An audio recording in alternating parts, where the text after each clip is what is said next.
آپ کی ایک ڈانٹ بچے کو چند لمحوں کے لیے خاموش تو کر دیتی ہے، لیکن بار بار کی ڈانٹ اس کی مکمل شخصیت کو تبدیل کر دیتی ہے۔ بسم اللہ الرحمن الرحیم، السلام علیکم ورحمۃ اللہ وبرکاتہ۔ میں ہوں ولی اشرف رحمانی اور آپ دیکھ رہے ہیں مسٹر رحمانی یوٹیوب چینل۔ آج ہم ایک ایسے موضوع پر، ایسے مسئلے پر بات کریں گے کہ جو بچے کی شخصیت کو مکمل طور پر تبدیل کر دیتی ہے۔ اور وہ موضوع کیا ہے، وہ مسئلہ کیا ہے، اس مسئلے کے اندر اس کو ٹھیک کرنے کے لیے ہمیں کیا کرنا چاہیے، کیا کرنا پڑے گا، انشاءاللہ العزیز آج ان تمام باتوں پر، انشاءاللہ العزیز آج ہم ان تمام چیزوں پر ڈسکس کریں گے۔ سب سے پہلے تو مسئلہ یہ ہے کہ بچے کو بار بار ڈانٹنا۔ کیا بچے کو بار بار ڈانٹنا، بار بار برا بھلا کہنا، بار بار اس کو ڈیگریڈ کرنا، ڈی موٹیویٹ کرنا کیا اچھا ہے؟ یہاں پر میرا ایک سوال پیدا ہوتا ہے کہ کچھ لوگ کہتے ہیں، کچھ والدین کہتے ہیں کہ اگر بچے کو ہم ڈانٹیں گے نہیں، اگر بچے کو ہم ماریں گے نہیں، بچہ بگڑ جائے گا۔ افسوس ہے ان کی اس سوچ کے اوپر جو کہ اس طرح کی سوچ کی ملکیت کے مالک ہے۔ بچے کو بار بار ڈانٹنے سے، بچے کو بار بار ڈی موٹیویٹ کرنے سے، ڈی گریڈ کرنے سے بچے کی شخصیت بدل جاتی ہے، اس کے اندر احساس کمتری پیدا ہو جاتی ہے اور ڈپریشن کا، انزائٹی کا شکار ہو جاتا ہے، اس کی سوجھ بوجھ ختم ہو جاتی ہے اور اس کے ذمہ دار کوئی بھی نہیں، اس کے ذمہ دار آپ ہیں، اس کے ذمہ دار والدین ہیں۔ برا بھلا کہنا۔ دوسرا سوال یہ پیدا ہوتا ہے کہ بچے کو ڈانٹنا، بچے کو مارنا بچے ضروری ہے؟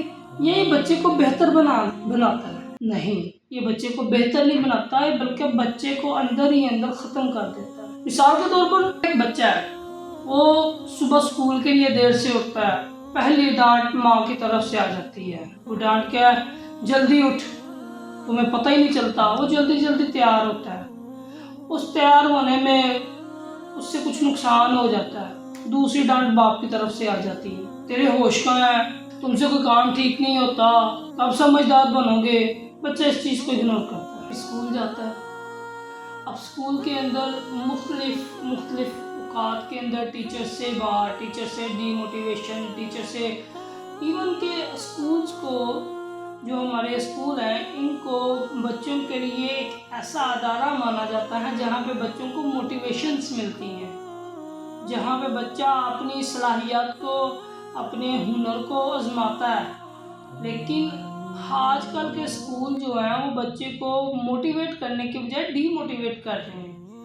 آج کل کے اسکول جو ہیں صرف اپنی جیب بھر رہے ہیں، بچے کے اندر تعلیم نہیں دے رہے، ان کو ایک بوجھ گدھا بنا رہے ہیں، اس کے علاوہ اور کچھ نہیں کر رہے، جس سے اس کے کانفیڈنس میں بہت کمی آ جاتی ہے۔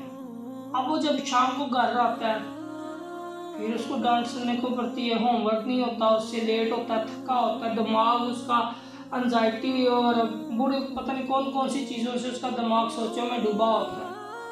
اب اس کو پھر ڈانٹ پڑتی ہے۔ مسلسل روز کی اسی روٹین سے بچہ گزرتا ہوگا انزائٹی میں، ڈپریشن میں، اور پتہ نہیں کن کن چیزوں کے اندر جو ہے نا بچہ شکار ہو جاتا ہے۔ اب مجھے یہ بتائیں، باہر سے یعنی کہ ظاہری طور پہ تو بچہ بالکل ٹھیک لگ رہا ہوتا ہے ان تمام چیزوں سے گزر کر، لیکن اندر سے وہ یہ مان لیتا ہے کہ میں اچھا نہیں ہوں، مجھ سے کوئی کام نہیں ہوتا، میں نکما ہوں۔ وہ اپنے آپ کو جو ہے نا نکمے سے نکما سمجھنا شروع کر دیتا ہے۔ اور آج کل ہمارے معاشرے میں یہی سب سے بڑی وجہ ہے کہ جو بچے زیادہ تر نالائق ہیں، وہ اسی وجہ سے نالائق ہیں کیونکہ ان کے گھر والے ان کو نالائق کہتے ہیں۔ تو یہی سوچ جو ہے کہ وہ جو سوچتا رہتا ہے کہ میں نکما ہوں، میں نکارا ہوں، میں اچھا نہیں ہوں، مجھ سے کوئی کام نہیں ہوتا، اور ڈانٹوں کی وجہ سے وہ مان لیتا ہے کہ میں کسی کام کے قابل نہیں ہوں، اور وہ یہ بات جو ہے اس کی پوری زندگی کے اوپر اثر ڈالتی رہتی ہے اور اس کو نکارا بنا دیتی ہے۔ چلیں حدیث دیکھتے ہیں۔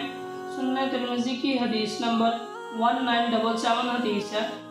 رسول اللہ صلی اللہ علیہ وسلم نے ارشاد فرمایا، مومن وہ نہیں ہے جو طعنہ دینے والا ہو، جو لعنت کرنے والا ہو، یا فحش یا بد زبان ہو۔ قرآن پاک میں آیا ہے سورہ بقرہ کے اندر اللہ تعالیٰ